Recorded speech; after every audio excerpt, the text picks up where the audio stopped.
Now we consider another version of the Klein bottle.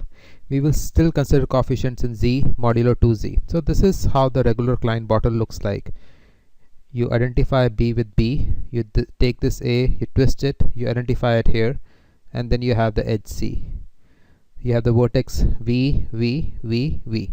So this vertex V lies in C0, its dual map is mu, lying in this C0. We have A, B, C, the edges which generate C1 in homology. Dually we have alpha, beta, gamma, which will lie in C1. And similarly we have this left triangle and right triangle, and you have eta and zeta correspondingly in C2. So we have to consider this is our critical portion, precisely because the cup product will be delivered by H1.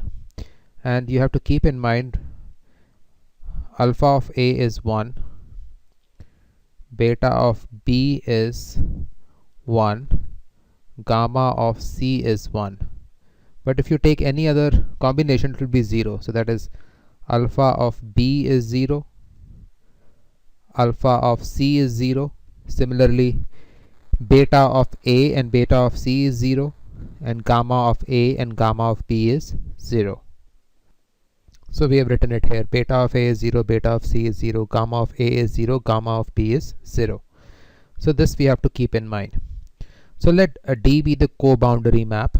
So that will go from C0 to C1 to C2, and partial be the boundary map, which will go from C2 to C1 to C0.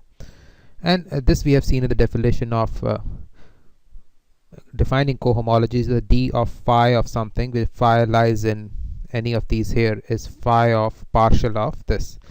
So to be able to use this format here, we have to work through the nuts and bolts of how homology and cohomology are going to interact. So let us see how they're going to interact in this case. Let us get a general idea, and once we start computing, then we will really play with it. So this is our chain complex in homology, and we start taking arrows going out from it, and these arrows are what are living in co-chain complex. So this arrow corresponds to this C0 here. So mu lives right here, C1 to Z, this is C1. You have alpha living here. You also have these arrows corresponding to beta, these arrows corresponding to gamma. And this corresponds to this C2 here. You have eta living here, but you also have zeta living here. But this eta is acting on this L here. And this L will get mapped to edges, combination of edges of A, B, and C. So we will see it will actually get mapped to some combination of edges A, B, and C here. And then we have to see that how maps alpha, beta, and gamma act on these edges. And this D operator acts like this. So we have to see that how partial takes L to ABC, and then how alpha, beta, and gamma act on this ABC, and then how D transfers it to eta. So because alpha and eta, that is alpha, beta, and gamma here, are connected with eta and zeta here. So we have to see this connection to be able to properly compute the cup product on the Klein bottle. So this figure is important. So let us start computations, and you can draw this figure in the side to see how things are progressing. So first see that we start with this mu. So mu lies in C0, so mu has to act on vertices, but these vertices are the boundary of A. So mu acts on the boundary of A, and this is actually defined as d mu of A. So d mu of A is going to land it into this portion alpha, beta, gamma. We are trying to study the map D so that we can find its kernel and its image, and therefore compute its homology. So we are trying to find d mu of A, but mu is going to act on vertices. So what is boundary of A? So boundary of A, you have a vertex here, you have a vertex here. So boundary of A is just V minus V, which is 0. Same as the boundary of B, same as the boundary of C, because you have same vertices, same vertex you have as boundary of A. So all boundary of A, B, and C, they are all 0. So this is just 0. So mu acting on 0 is just going to give you 0. This is also going to be mu of boundary of B or partial of B, mu again boundary of C or partial of C. So you get a 0 map from C0 to C1. So this is just a 0 map. You just have mu sitting here, we apply D to it, you just get 0. So this is just multiplication by 0 map. Now we see d alpha of L. So this d alpha of L, we are trying to put d to this alpha and get to eta. But if you put d to alpha, this is alpha partial of L. So what is this partial of L? So first of all, we have to give it orientation. So the orientation we are going to give it is this 0, 3, 2. So we are going to give it this orientation. So now you can see boundary of L is A is in the direction of the orientation, because orientation is going like this. So A is in the direction, B is in the direction, but C is opposite. So it is A plus B minus C. So alpha will act on boundary of L, obviously, because alpha acts on A, B and C, and A, B and C are precisely the boundary of L. So you have this A plus B minus C. So you feed in A plus B minus C. This is just a homomorphism. This will come out as alpha A plus alpha B minus alpha C. Now as we have seen here, alpha B and alpha C is going to be 0. So this part is 0, this part is 0. So you get 1 plus 0 minus 0, so plus 1. So what is d of alpha of R? So R is this, and here we fix the boundary, fix the orientation like this. So C is in the right direction, A is in the right direction, B is in the opposite direction of orientation. So boundary of R is going to be C plus A minus B, or we can rewrite it as A minus B plus C. And that's precisely what we are going to carry here. So you have A minus B plus C. So you have alpha of A minus alpha of B plus alpha of C. Alpha again acts on here. These two terms are just 0. From here you get plus 1 again. Now see this L and R. This L corresponds to eta and R corresponds to zeta. So this plus 1 corresponds to eta, which is the generator of this C2 here. This plus 1 corresponds to zeta here. So alpha is getting mapped to eta plus zeta, precisely because you get plus 1 here. You apply d to alpha, you will get mapped to eta. You also get mapped to zeta because you have to apply to both L and R. So this alpha acting on here. So you can see your so both of them, you have L, you get plus 1 eta, R plus 1 zeta. So this is like this. So similar thing you can do of d of beta L, which is equal to beta partial of L. This is just the definition. So these equals to are coming just from the definition. Boundary is A plus B minus C. So you have A plus B minus C. So you have beta of A plus beta of B minus beta of C. So this is going to be 0. This is going to be 0. As you can see here, beta of B is 1. You get plus 1. This is left. Left corresponds to eta. So you have eta here. So again now d beta of right. Right is A minus B plus C. So you have A minus B plus C. Homomorphism is there acting on it. Signs will come out. Beta A minus beta B plus beta C. This is 0. This is 0. This is going to give you minus 1 right here. And this corresponds to zeta. So you have beta is mapping to eta minus zeta, as you can see, because of a negative sign here. Similarly, you have like gamma acting on L. Boundary of L is again A plus B minus C. So you have gamma of A plus gamma of B minus gamma of C. This is 0. This is 0. As you can see here, gamma of C will give you minus 1. This is left. So you have negative eta corresponding to it. And for right, you have A minus B plus C. Again, you have gamma of A minus gamma of B plus gamma of C. 0, 0 plus C. So you get plus 1 as zeta. So gamma is getting mapped to minus eta plus zeta. As you can see, minus eta plus zeta. So now we have maps of alpha, beta and gamma. So these maps are important because these are the maps which determine the map from C0 to C1, our first D, and then from C1 to C2, our second D. So D has to act on these three to come here. And that's precisely how we wrote these. So image of D landing from C1 to C2, C1 to C2. It is given by these three generators, this, and this. So We are writing them down: eta plus zeta, eta minus zeta, minus eta plus zeta. And now we are going to do change of bases. So say basis is given to us as like e1, e2, e3. We can always change this basis to e1 comma e1 plus e2 comma e1 plus e3. And that's what we have done here. We will add eta plus zeta here, you will get 2 eta. You add eta plus zeta here, you get 2 zeta. But we said that we are going to be working in this ring z modulo 2z. So this is going to be 0, this is going to be 0. So we are just left with eta plus zeta. So now what is the kernel of D landing from C1 to C2? So kernel of D landing from C1 to C2, this is given by alpha plus beta and beta plus gamma. And that you can see, you add alpha plus beta, you add these two terms, you get 2 eta, which is right here. So this is 0. And then you add beta plus gamma, you add beta plus gamma, eta eta cancels out, zeta zeta cancels out, you get 0. So again 2 eta is 0 precisely because we are working in z modulo 2z. So alpha plus beta, beta plus gamma are going to generate the kernel. Now kernel of D landing from C2 to C3. So we have nothing in C3 here because Klein bottle just ends in C2. So everything in C2 gets mapped to 0. So it is given by all of C2, which is eta and zeta. So C2 is generated by eta and zeta. And we are going to do change of bases here also. We are going to write it as eta comma eta plus zeta. So what is H1?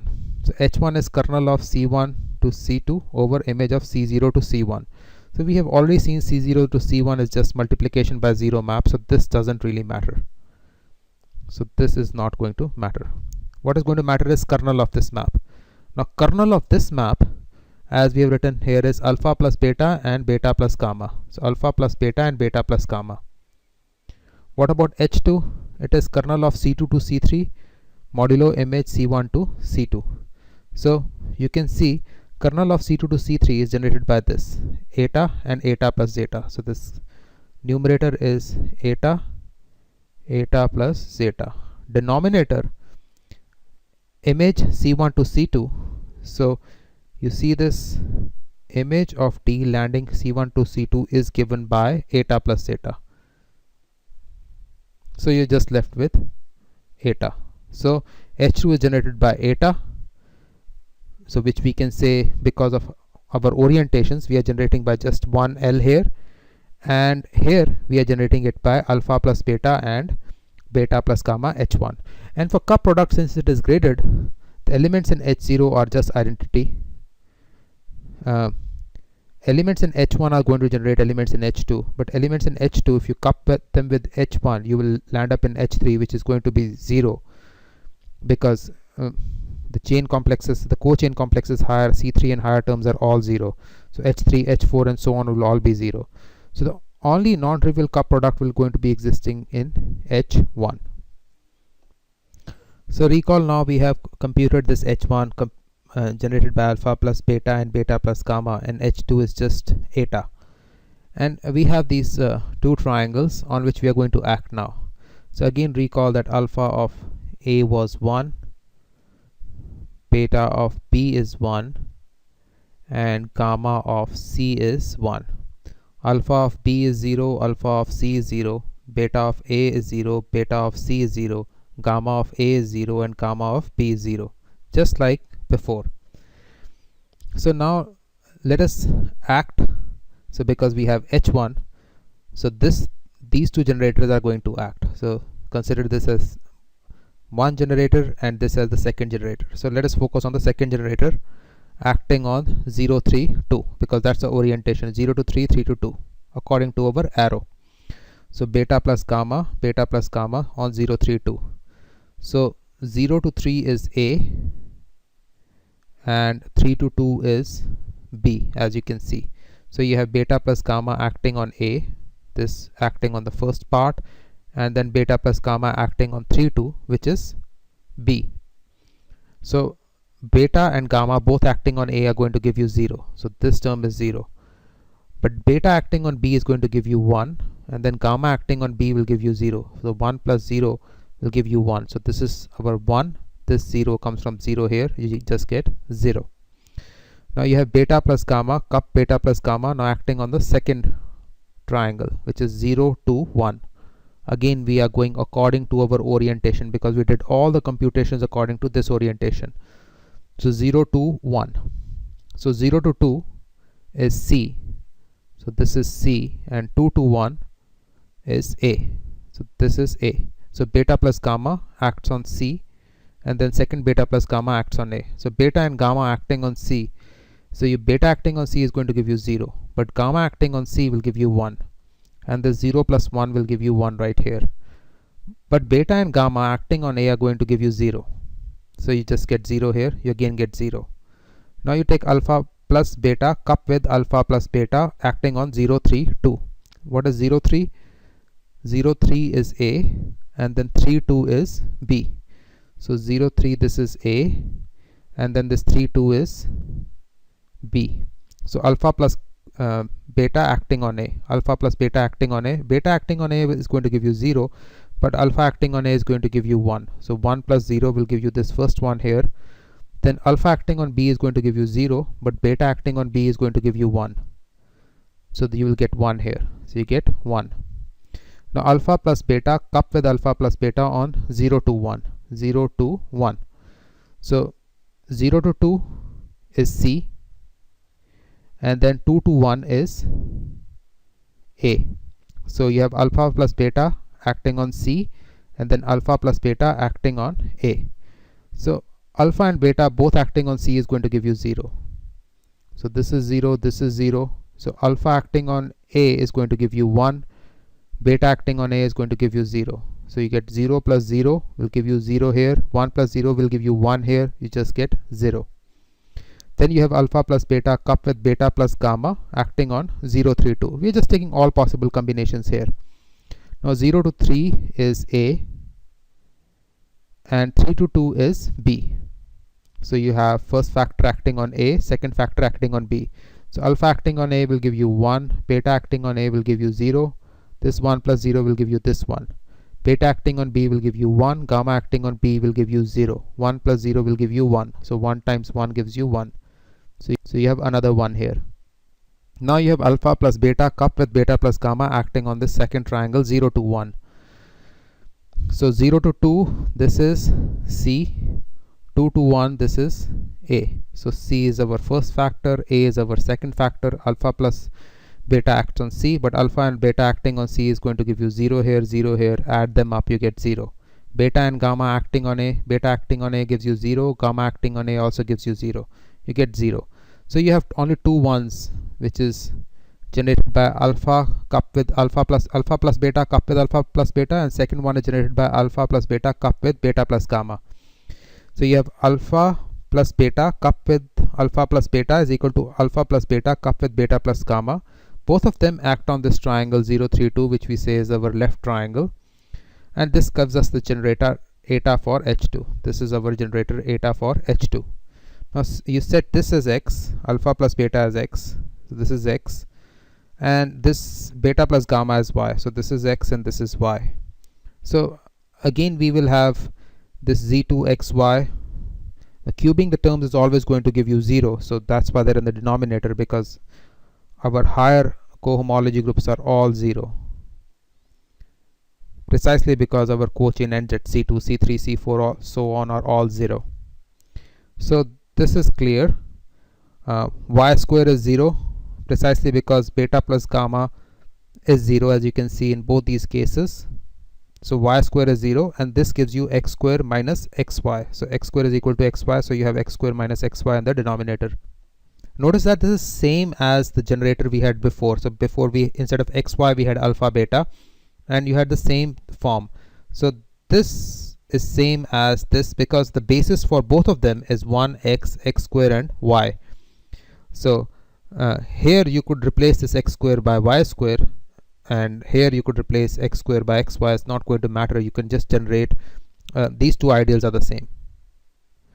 So you can see this by just doing change of basis. So you can write this as x square minus xy minus y square comma y square, and here you can write x square minus y square minus xy.